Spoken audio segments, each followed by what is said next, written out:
presentation and participation across a number of time zones today. Thank you all very much for joining the Binational Industrial Research and Development, or BIRD, Cyber 2022 Call for Proposals webinar. My name is Megan Mayle. I'm the Director of Industry Partnerships at the Department of Homeland Security's Science and Technology Directorate. We have a great session today to highlight the new BIRD Cyber program, which is a joint initiative between DHS and the Israel National Cyber Directorate. We have a great group of speakers, and I just want to briefly introduce everyone. After my comments, I'll be passing it over to Andrea Yona and Tal Kalem from the BIRD Foundation. Andrea is the Foundation's Director of Business Development for the East Coast and Midwest in the United States. And Tal is the lead for BIRD Cyber and our Homeland Security program. Next, we'll hear from Dadi Gertler, who is the Executive Director of Innovation and Technology Cooperation at INCD, who will provide some additional detail about the call for proposals topics. And finally, our last speaker is Brian Gattoni, and he is the Chief Technology Officer at the DHS Cybersecurity and Infrastructure Security Agency. And then finally, we'll close out today's session with questions and answers. So please feel free to drop any questions you might have in the question and answer box, and we will have all of our speakers available to answer anything that we didn't address during the presentations today. Next slide, please. View of the DHS Science and Technology Directorate, as well as a number of partnership opportunities that are available through the Office of Industry Partnerships. Next slide. DHS S&T supports research and development, testing, and evaluation required across DHS's 6 mission areas on the slide in coordination with customers, which include DHS operational components, as well as the first responder community. And DHS components include US Customs and Borders Protection, CISA that I mentioned earlier, Transportation Security Administration, Federal Emergency Management Administration, police, fire, search and rescue, just to name a few. Next slide.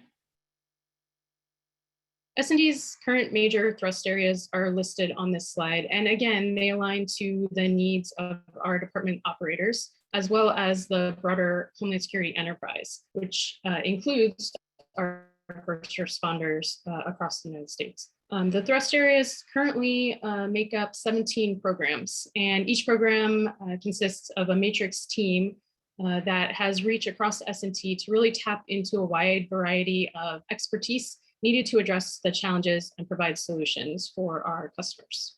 Next slide. When addressing mission needs, S&T's efforts really span 3 distinct work streams. First, we have near-term component needs, and those are aiming to deliver solutions in under 3 years. Then we have foundational science, which is enduring research that underpins science-based solutions and providing essential building blocks for scientific advances in collaboration with the public and private sector.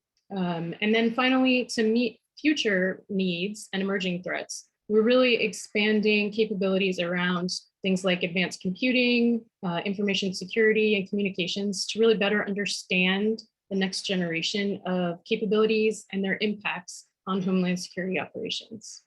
Next slide. So as I mentioned, my organization at S&T is the Office of Industry Partnerships.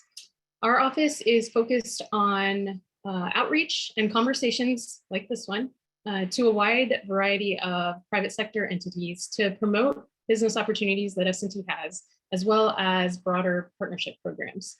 We also maintain and manage a portfolio of innovation funding programs, which offer a wide variety of unique ways for industry to work with us. And then we also support the transfer and commercialization of S&T solutions to the marketplace, which is absolutely essential. We don't do research just to do research. We want to see things out in the market. We want to see companies grow, and we want to see solutions being brought back into the department and more broadly. Next slide. So I mentioned our innovation funding programs. There's a lot of information on this slide, and certainly go back and if you're interested, take a look at our website. We have a lot of information about what kind of innovators are targeted in each type of program that we have. But these are our main 7 programs, funding opportunities that we have regularly available. Of course, you are now getting familiar with the BIRD Cyber program, and we also work on the BIRD Homeland Security program as well. And that's in coordination again with the BIRD Foundation and Israel's Ministry of Public Security. We also have Hacking for Homeland Security, which is working with academic institutions within the United States, students specifically, and having them look at DHS challenges over the course of an academic semester. Next, we have our InQtel program. We manage the department's engagement with InQtel, which is more broadly used across the US federal government to source venture-backed commercial technologies that can have an impact on Homeland Security missions. Next, we have our long-range broad agency announcement. This is a standing 5-year solicitation to industry and the private sector broadly that outlines topics of interest for us. We don't get prescriptive about how we want the work done.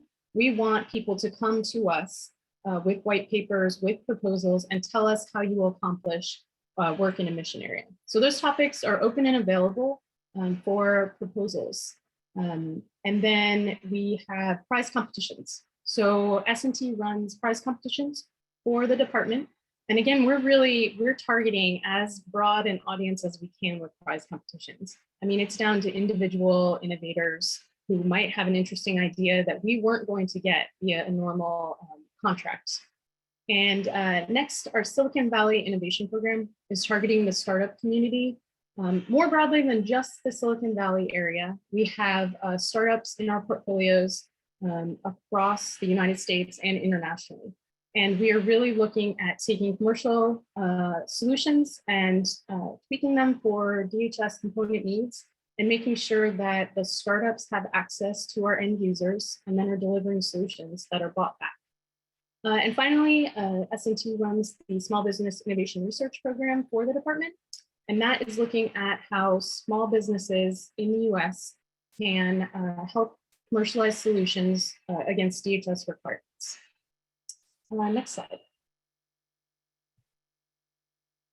The other side of our group is looking again at how to transfer and commercialize solutions.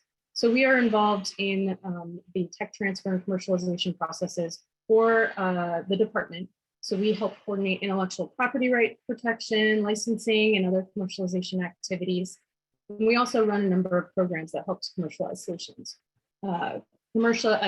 Cooperative research and development agreements for the department that allows us to do research and development with a non-federal partner outside of a normal contract. We also run the Homeland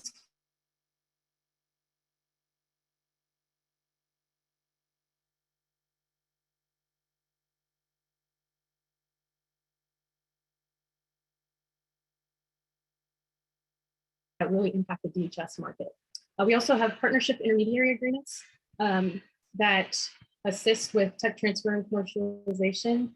And finally, we run our commercialization accelerator program, which is looking at federally funded technologies within the US at labs, UARCs, FFRDCs, that we can then help commercialize and get out into the broader market and license the technology.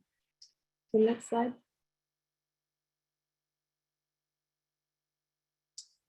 So I just wanted to make everyone aware of one solicitation that we have open right now that may be of interest in addition to BIRD Cyber. So our Silicon Valley Innovation Program has a topic open right now that is also supporting CISA and is on software supply chain visibility tools. And the solicitation is open until the 3rd of October. You can find more information on our website. There's also an industry day and information that you can get more familiar about the topic itself. But please do take a look if you happen to be working in the space and are interested in how else you might work with us. Next slide. So this is my final slide. And just a reminder to connect with S&T.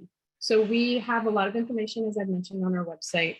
We have our S&T Innovation email address, and that's actually manned by a team of people who are ready to make events.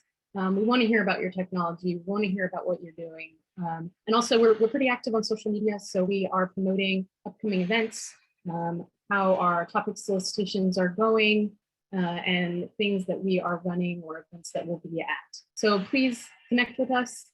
We'd love to hear from you, and we'd love to work with you on Bird Cyber and beyond. So with that, I think I am turning it over to the Bird Foundation.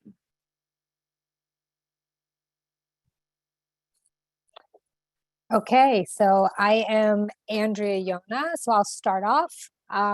I represent the Bird Foundation, as Megan said, here in the United States, and I would start by thanking DHS and the Israel National Cyber Directorate for their support and initiation of this important program. So next slide, please. So BIRD overall, acronym Binational Industrial Research and Development. It is a binational fund between the two governments. It's been around for a long time, since 1977, starting with a general program that funds projects in all different industry sectors. And then it has been a successful program, and other government agencies have decided to facilitate similar funds specific to their sectors. Next slide, please. I'll mention that one of the important objectives of BIRD for all of our programs is the joint development of innovative technologies between U.S. and Israeli partners, with the ultimate goal of bringing these technologies to market, commercializing them for the benefit of both countries and for the entities on both sides. All of our programs work the same way. Tal will get into specifically how the BIRD Cyber program works, but in general, the model is the same. There are two entities, a US entity and an Israeli entity. In the general program, these are companies. In some of our other programs, including BIRD Cyber, one of the two can be a university or a research institute. But the funding model is the same. So we at the BIRD Foundation both funds and supports in other ways these projects. The funding model it offers cost share. So this is a risk sharing mechanism. The US and Israeli companies share in the risk, putting up to 50% into the combined project budget of each project, and up to 1.5 million overall. So this is a dollar-to-dollar match towards all of the different development expenses that both companies are doing as part of their project. The match comes from the companies, and this can be a cash match, it can be in-kind match, so it includes a lot of different things. So there's the cost share is one important element. The other is that if the project is successful, there's a repayment mechanism to BIRD. It is royalty based and it is non-dilutive, and most importantly, it is capped. We're not a venture capital fund, but successful projects as defined by revenue repay us and actually repay forward to other projects and allow us to fund more projects than our budget can afford per cycle. Next slide, please. So why do companies come to BIRD? Why do they decide to collaborate? So first of all, it's non-dilutive funding. That's always a good thing for companies that are looking to share the risk and reduce the cost of their projects, and especially if it's innovative and risky. And the governments are sharing in that risk. It also serves as validation, or we call it stamp of approval, that the government entities, in this case, the U.S. Department of Homeland Security and the Israel National Cyber Directorate are both evaluating these projects. And by saying that these are projects that they are approving, that provides the validation that these projects need to go out and sometimes raise additional capital or ultimately sell their products to their stakeholders. It also provides a reputation. BIRD has been around for a very long time and has approved many, many projects over its history. So beyond the fundraising, we offer PR support, and we also offer matchmaking services and help introduce companies to each other. And finally, participating in this program really gives these projects the commitment that they need from all sides to move forward in their program and ultimately achieve, we always hope, a successful outcome. Next slide, please. Finally, what do we look for when we're evaluating these projects? So like I said, these are typically projects that have a $2 million budget. They typically have duration of about 2 years.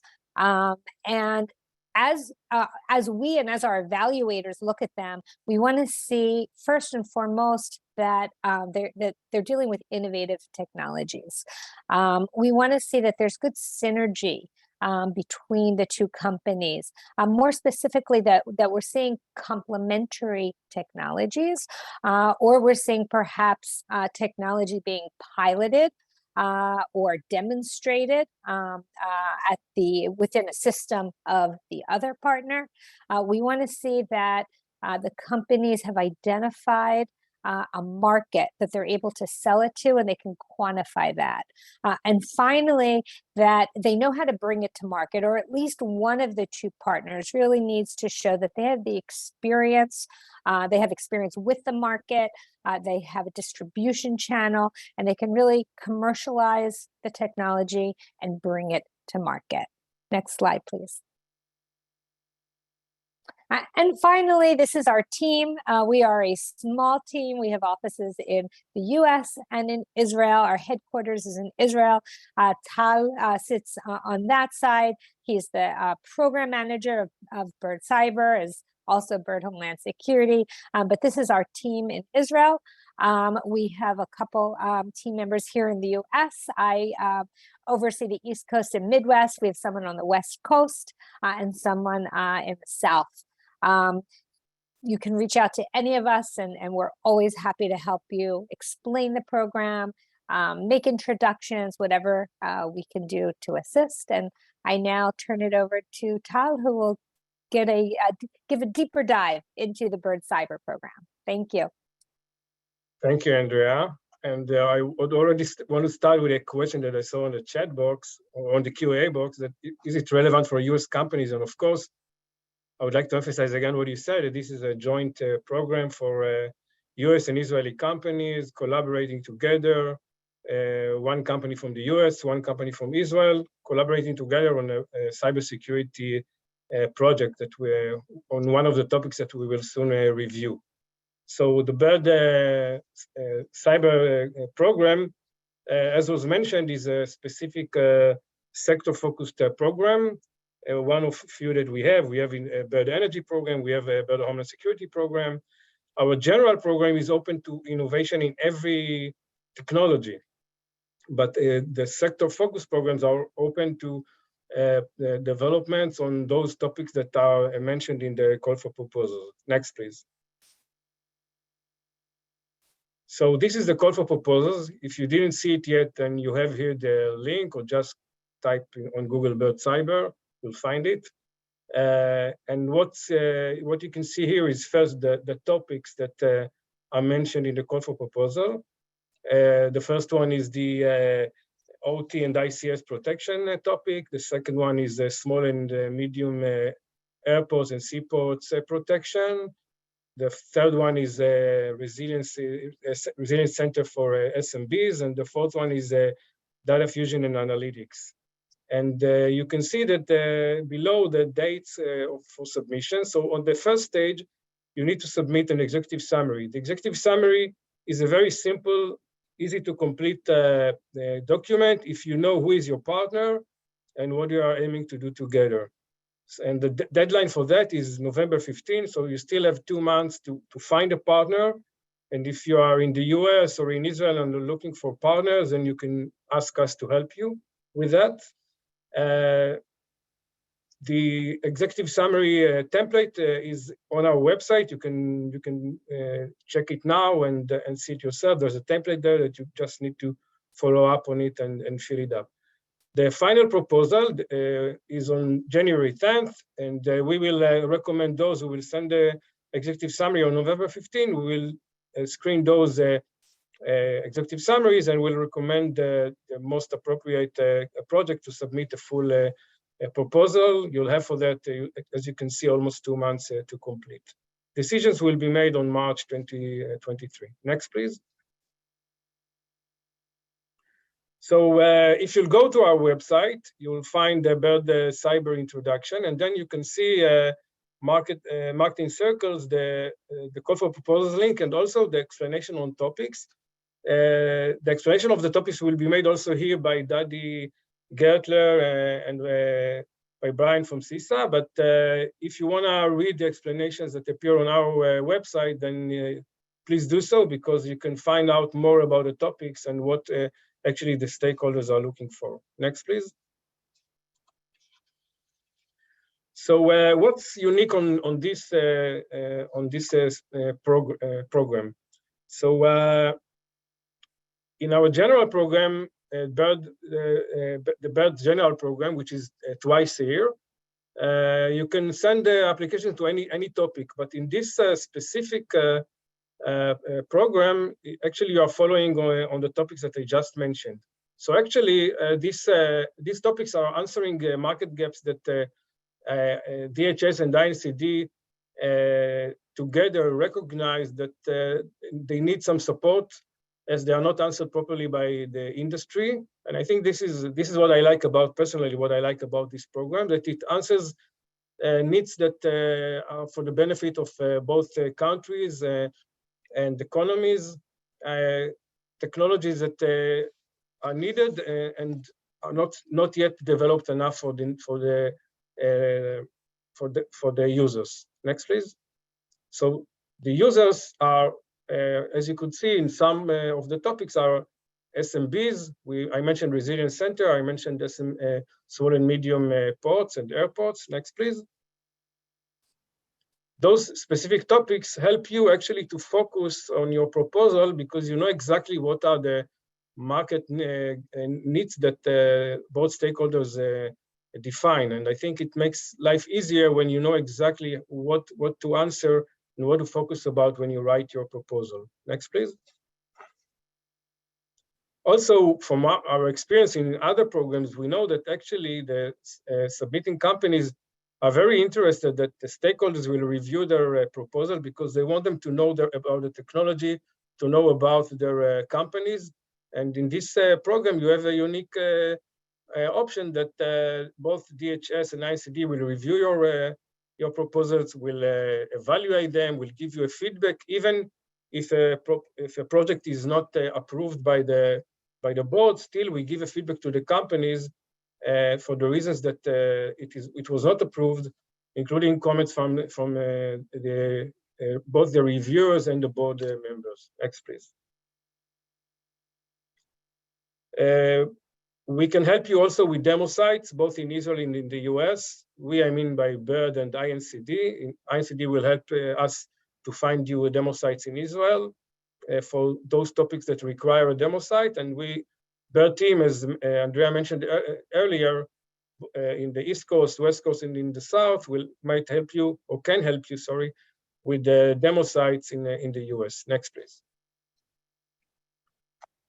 It is also unique in this respect that in this program, universities or research institutes can be a partner.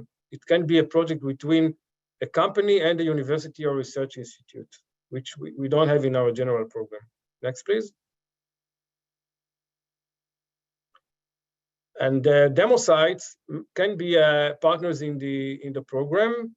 It requires us to check with you exactly if they are suitable, but it can be a project between two companies where the demo site is serving both companies, but maybe a small airport or a port can be by itself a partner in this program. Next, please.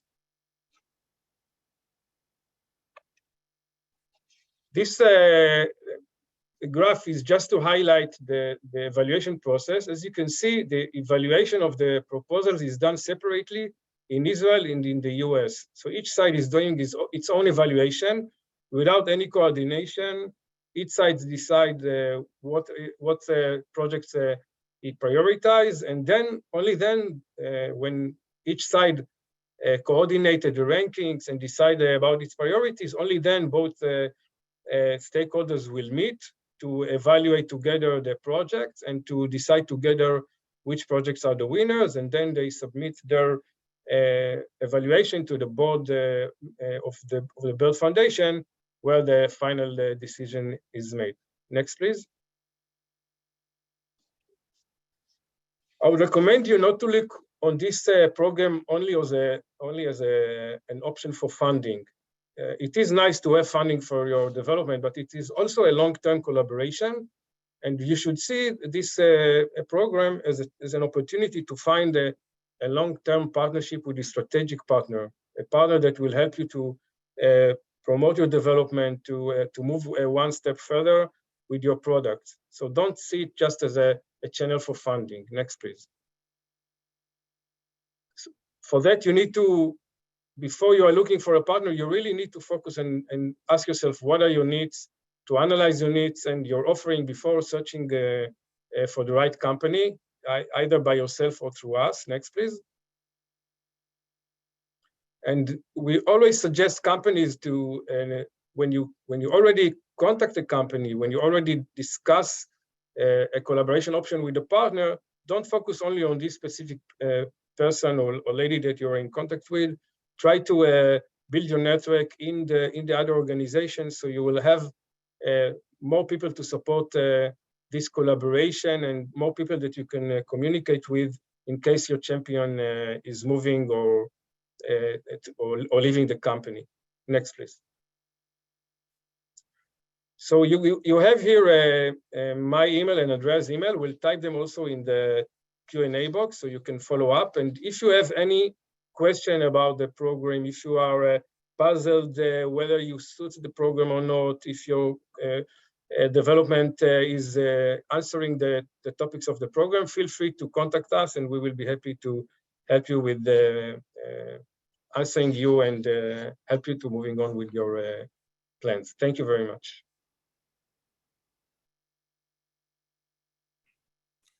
Thank you very much, Tal. Hello, everybody. My name is Dadi Gertler. I'm the Executive Director of Innovation and Technology Cooperation at the INCD. INCD is the Israeli National Cyber Directorate. It's an organization somehow similar to CISA in the US. Next, please. So what are our goals? We are the national agency for securing the Israeli civil cyberspace, only with the civil cyberspace.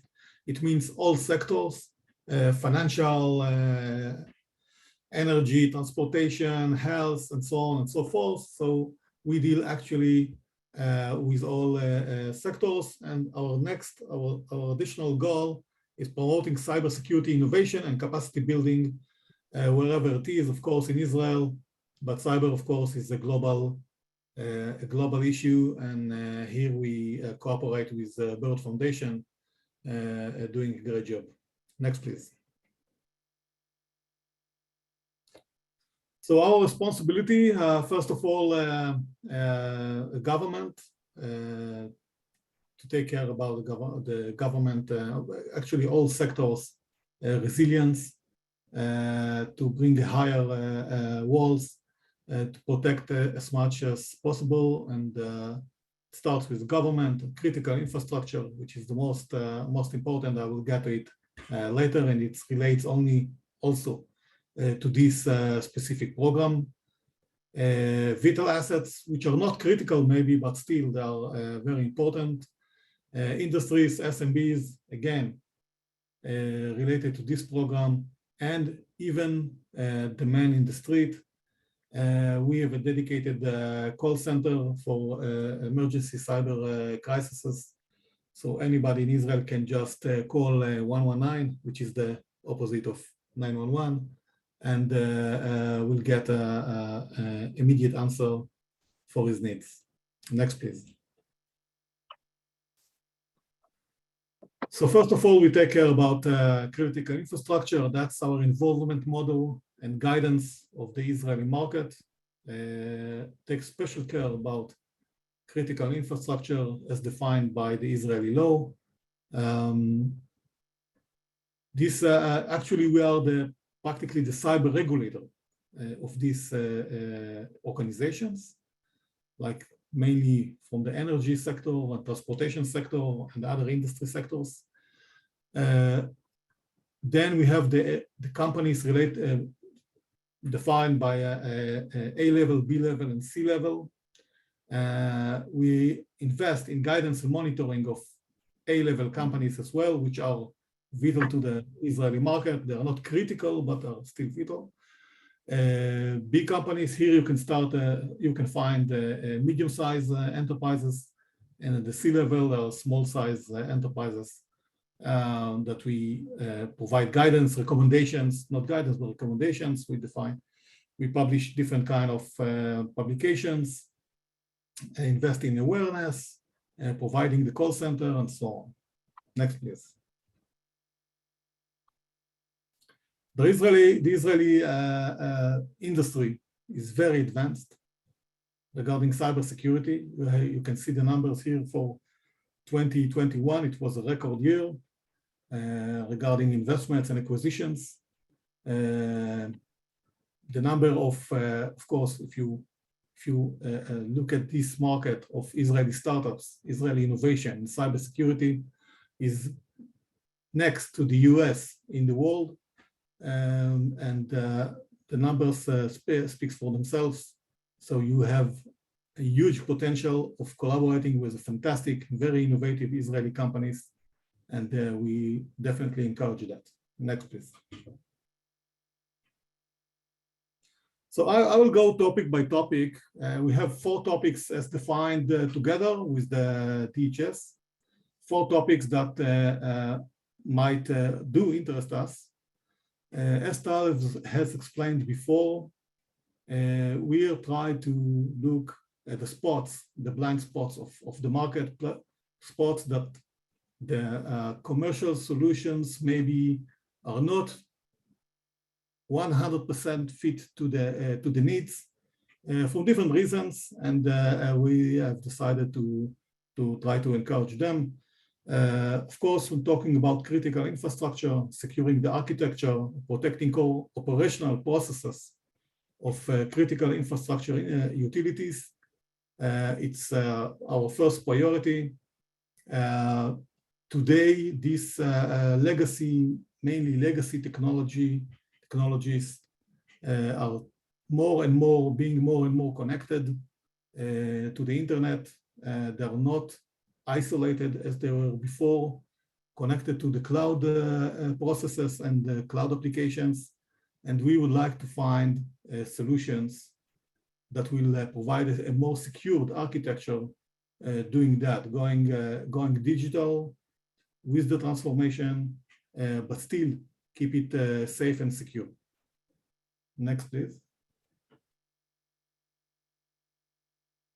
Small and medium airports and seaports. Of course, airports and seaports are defined in, at least in Israel, in many places in the world, they are defined as critical infrastructure. Mainly medium and up. The very big, the very large airports and seaports have solutions, have capabilities. The small and medium airports and seaports, they suffer as any small and medium business, but still they are critical, and they are pretty much engaged with IT and OT and IoT all together. That means a higher risk, more difficulty to have enough visualization and visibility about their cyber risk. So here we are looking for solutions to provide a better visibility, a more complete and comprehensive cyber risk visibility about their operations, their networks, their equipment, and so on. So here it's kind of a solution. We are looking for a solution, not a one product, a solution that might be integrated from different kind of disciplines, different kind of existing or maybe future-looking products and services, how you as a potential prospect for this topic might find a holistic solution to provide a real-time risk assessment for a pilot. Again, this is not for a working product, but how can you pilot this solution in an airport or a seaport? Again, Talev mentioned before, we are very much engaged with the Israeli airports and seaports. And if there is a need, and there is a need probably, for a beta site, so here we are to assist with that. And we are really curious what can we find there. Next, please.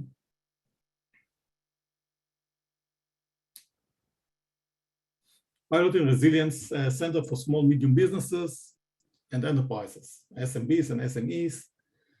Again, here, as in the US and in Israel and most of the world, SMBs suffer from lack of resources, lack of knowledge, skills in cybersecurity, sometimes lack of management attention, as they are struggling with their day-by-day business schedule. Dealing with cybersecurity on top of everything might be a hassle. So we are looking here for a solution for that. There is a wide market of MSSPs, MDRs, SOC as a service, CISO as a service, virtual CISO. So there's a lot of solutions.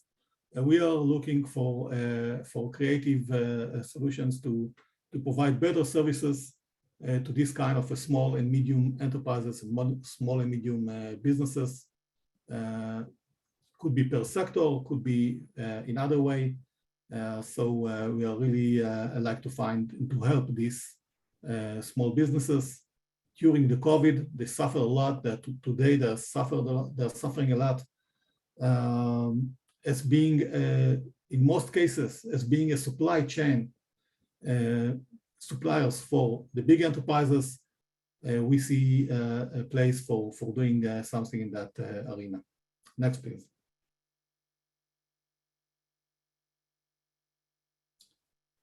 Last topic is more general, more technology generic. There are there's a lot of data everywhere, a lot of data, and we can do more with the data.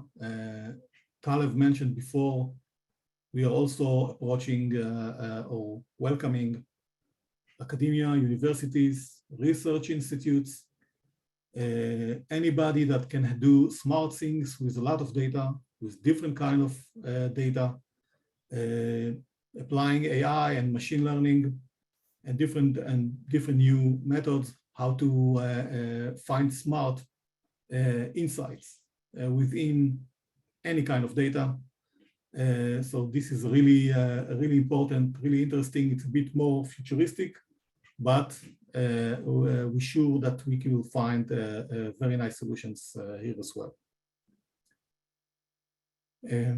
I think I've concluded my presentation. Brian can, of course, is welcome to compliment on that. Thank you very much.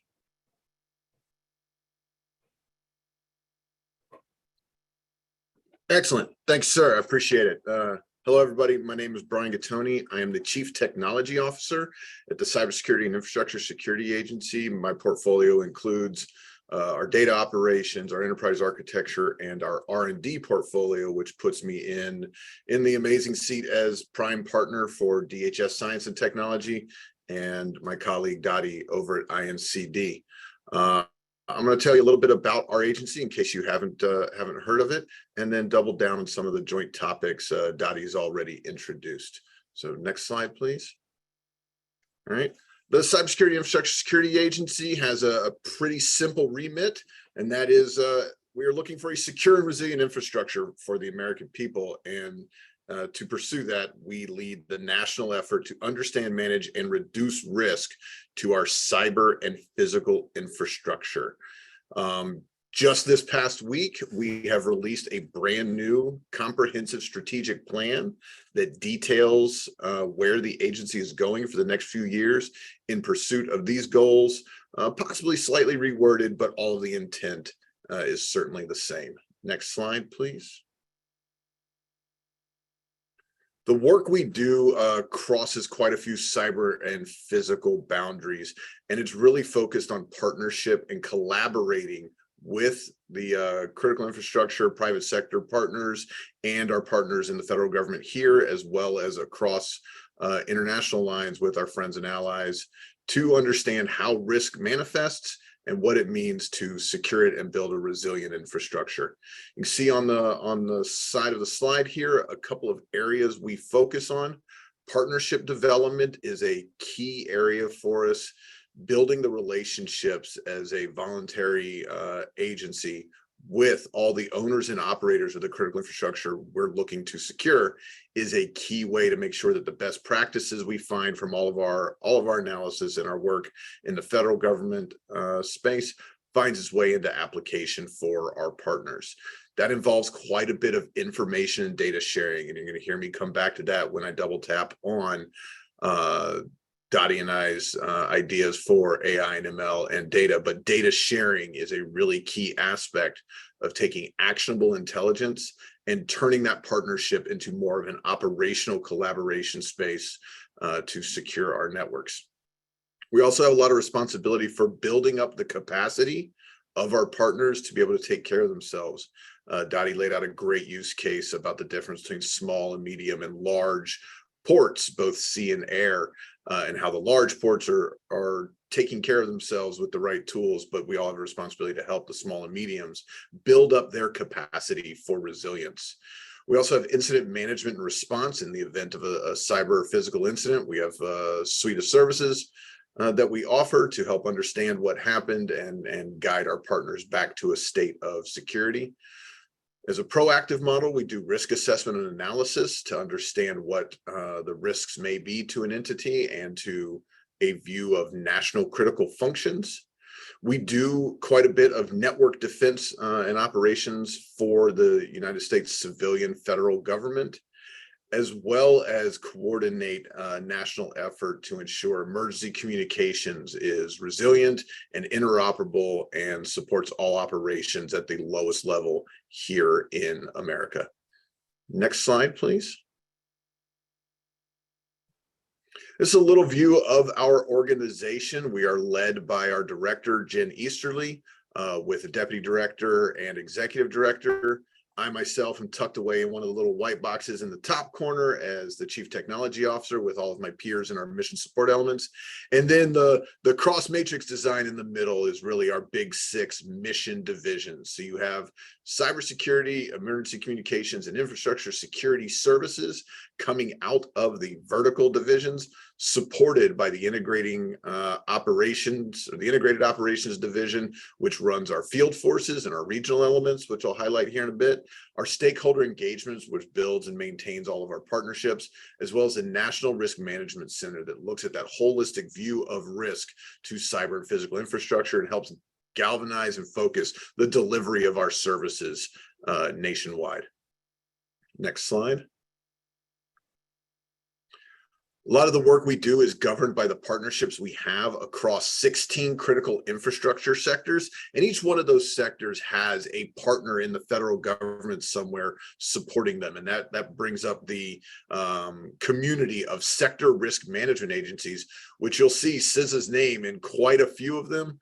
We have other elements of DHS, specifically the Transportation Security Administration, the United States Coast Guard, and transportation systems. That helps us, and there are partners in other cabinet agencies in the American government. But we all work together as sector risk management agencies to share information across sectors and ensure that the whole infrastructure sector base is covered. Next slide.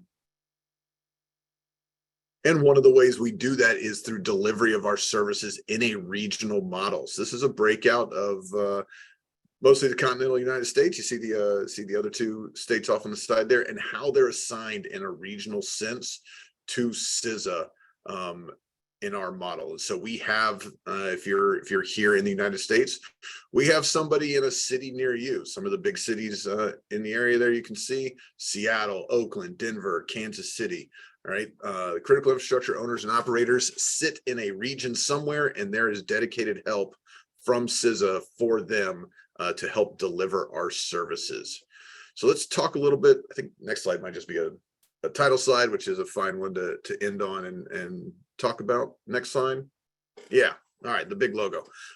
Let's talk a little bit about this round for bird calls and proposals. Earlier, when they showed the model, you showed a U.S. and an Israeli path through the process. One thing we've done with this call is jointly worked on topics to announce to y'all. So Dottie and I have been working steadfastly for past recent time period, and then met up when I went out to Tel Aviv for Cyber Week a few months ago to lock it down. But our mutual interest in several areas, and the one I want to key on is the artificial intelligence and machine learning and data topic that's out there. There's a vast array of problem space in this area. There's a vast array of solutions. We need everybody's minds helping us match up solutions to problems and helping us challenge our own conventions on how we're thinking of approaching the issue. So we're really looking for innovative and unique ideas in how to prep our data, how to train our models, how to apply artificial intelligence and machine learning capabilities to the operations of a cyber unit such as CISA or INCD.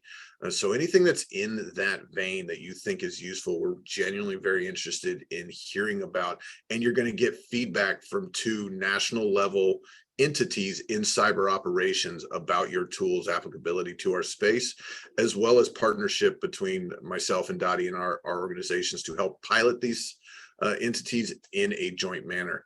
One of the things we're really interested in is helping us prepare data to be able to share it, to train models on.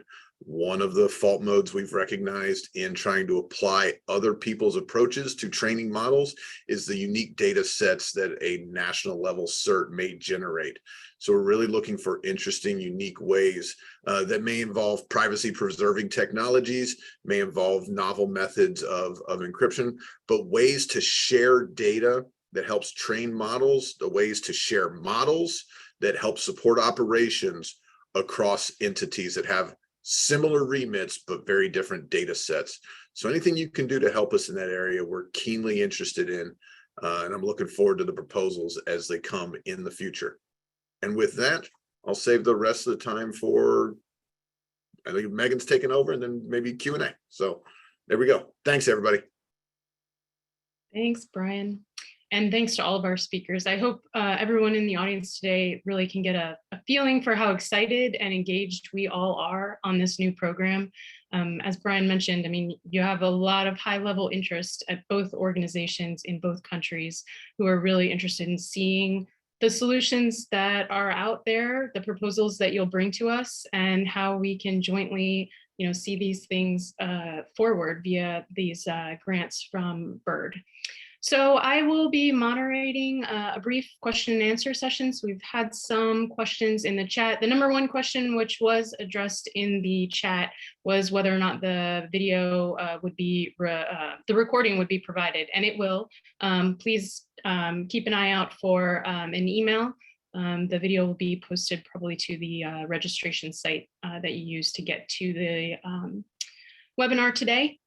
So the first question, just broadly, I think, Andrea, if you could speak to the type of organizations. I know we addressed this a little bit, and we talked about how it's for both, a US entity partnering with an Israeli entity, but kind of what size organizations are we targeting, or is there a target? Is it just startups? Is it small businesses? Can individuals apply? If you could, give a little more context around that.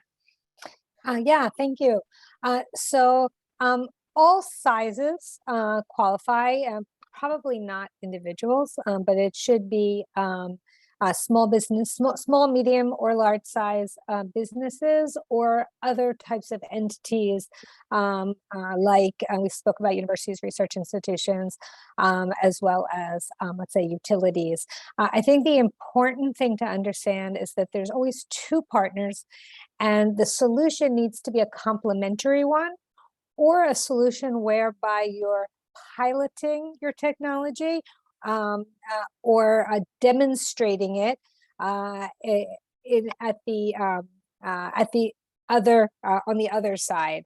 Let's say at a utility, at an airport, or at a port, and then that can work in different ways. Each project, we try to help the companies to structure their product or their project. So some projects are two different companies that together are developing a solution, and some are piloting type solutions. Sometimes one company can be working with the US, let's say the US partner is an integrator or a solutions provider, and together they're piloting it at an airport or a utility. So there's all different types of ways to structure it, but at the end of the day, the combined solution or the piloted solution needs to address one of those four areas that were described before, both by Brian and Dadi. I'm going to end with a very quick example. It's not it's obviously not from cyber, since this is our first cycle in cyber, but we had a project, a successful one, with the New York Power Authority. So it was an Israeli company called Empress, and they were piloting their solution to predict power outages through technology that they had developed, and they were piloting that at the New York Power Authority. So in that case, the New York Power Authority was a partner. But in other cases, it could be a service provider, an integrator, and they could be piloting it there. I hope that answers your question. Great. Don't mute yourself yet, because I think the next question I have is for you as well.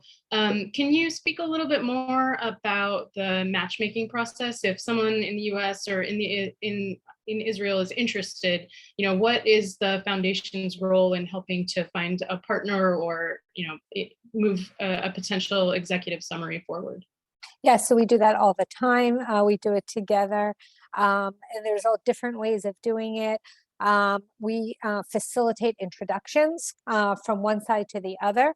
We set up introductory calls with potential partners on both sides, and we help them together to structure their projects in terms of what makes sense.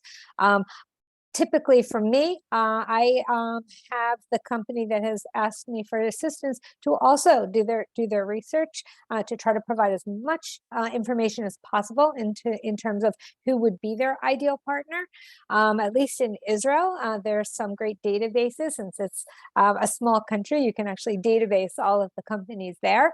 And so I always provide them with those resources so they can also look at technology companies in Israel and search to see which ones might be relevant to them. I usually will ask for from the company a one-pager and some kind of a value proposition, something customized to the companies that they want to be introduced to. And with that, with that, I go and contact the company on the other side, see if they're interested in an introduction. We also work with the Israel National Cyber Directorate in this case, and we can approach them to ask them if they're familiar with companies or potential demonstration sites or places to pilot. So they work along with us to help identify the appropriate companies or organizations that can be helpful. Great, thank you. Tal, this one might be for you. Can you speak a little bit about the intellectual property and patents resulting from the work if a grant were to move forward from both companies and what may or may not be taken by the foundation or the governments? Thank you. So I think actually Andrea mentioned it already in her presentation earlier, that we are not involved with the IP rights. It is a matter between both companies. They need to clarify it in the company-to-company agreement. As far as it relates to us and the stakeholders, yourself actually, we are not involved in the IP, and we don't have any intention to be involved with it. Great, thank you for reiterating that. We have a couple of questions about, so there's multiple topics, there's 4 topics in the cyber call. Can people submit proposals that combine topics together? Can they submit multiple executive summaries for different topics? What are some guidance you might provide there? This is exactly the reason I wrote Andrea and mine emails on the chat box for companies to contact us and consult with us, because I cannot answer it, and maybe even I won't be able to answer it myself before I will consult with Daddy or Brian to see what exactly is the offering of the companies. Probably will be, probably will accept different scenarios, but I cannot answer it now. It's just contact us. Great, a good plug for the email addresses already put in the chat. Yeah. Does participation in BIRD HLS preclude participation in cyber or vice versa, or any of the other BIRD programs? Again, it is a case-by-case issue. We need to discuss with the company. I don't know if the one that asked it is a winner of BIRD HLS, or is it someone who just applied? It is possible to submit to several programs, but probably if someone will win BIRD funding, we'll probably wait and see how they move on before we'll approve them a new funding, a new project, sorry. Great. Dottie, this question may be for you. There was a question about the discussion around new and innovative data and where it ties into the 4 topic areas. Do you have any guidance there? It's a little bit of a broad question. There might, talking about data, there might be a lot of types of data, and that's exactly what we are looking for. The way companies that will provide, or research institutes, or the combination between companies and research and academia, to find a way how to correlate and how to fuse different kind of data and find insights across this different type of data, of course, with innovative ways how to do that. Definitely in the area of AI, to get the systems or the algorithms advise and recommend what to do next, and not just to search a pile of big data. To take the machine to take the lead, and not the analyst. So that's the area that we are really like to find solutions. Great, thank you. I think to be respectful of everyone's time and finish, that was probably where we're going to end our question and answer session today. I know there's a few questions that we weren't able to get to. And I think if you are a company who's interested in the BIRD cyber process and you have specific questions about the submission process, the type of business and those type of questions, please do reach out to Tal and Andrea. They will be happy to answer your questions. And we jointly from DHS and INCD are very excited to see the proposal submissions that come in, and we are very interested in seeing how this program moves forward. It's the first year, and we're excited to start the program and really grow it as we've been able to grow our Homeland Security program as well. So I think I will thank all the speakers again for joining us. Thank all the audience and enjoy the rest of your day, your evening. Thank you, Megan. Thank you, Megan. Thank you, Brian. Thank you very much.